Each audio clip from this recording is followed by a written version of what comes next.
Doctor Aafia के हवाले से पूरी पाकिस्तानी कौम गुनहगार है और पूरी पाकिस्तानी कौम जब तक अपना फ़र्ज़ पूरा न करे तो इस जवाबदेही के एहसास से बच नहीं सकती।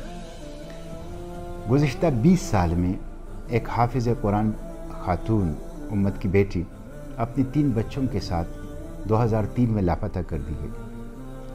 2 बच्चे तो चंद सालों के बाद, एक अफ़गानिस्तान से मिला, दूसरा पुरस्रार तौर पर कराची से मिला, और तीसरा बच्चा जो उस वक्त 6 माह का था जब इसको अगवा किया गया, वो अभी तक लापता है। वो हमसे पूछते रहे, उसका नाम सुलेमान है, कि सुलेमान कैसा है, सुलेमान कहाँ है। हम उनको बताते हैं कि सुलेमान ठीक है, लेकिन हमें ख़ुद पता नहीं कि सुलेमान कहाँ है।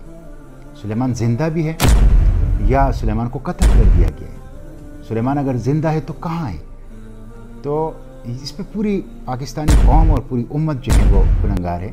और फिर गज़नी से उसको जिस तरह एक फेक केस में, बिल्कुल एक फ्रॉड केस में, एक झूठे केस में उसको फंसाया गया, वो दरअसल 9/11 की जो विक्टिम है और वॉर ऑन टेरर की कोलेटरल डैमेज है।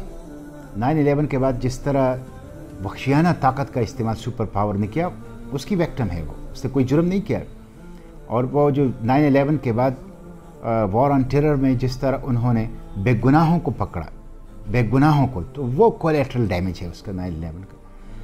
तो उसके लिए तो गुज़िश्ता 20 साल में हुकूमत पाकिस्तान ने कोई कोशिश ही नहीं की। एक दफ़ा भी हुकूमत पाकिस्तान ने US एडमिनिस्ट्रेशन को ख़त तक नहीं लिखा कि डॉक्टर आफिया को रिहा कर। तो इनकी कोई कोशिश नहीं है, क्रिमिनल नेग्लिजेंस है, बिल्कुल एक जुर्म इन्होंने किया है। और अभी भी डॉक्टर आफिया की रिहाई के लिए अगर हुकूमत मुद्दई बने, सिंसेरिटी का मुजाहरा करे, इखलास का मुजाहरा करे, तो मैं दावे से कहता हूँ कि सालों और महीनों नहीं, हफ्तों और दिनों में डॉक्टर आफिया वापस आ सकती है।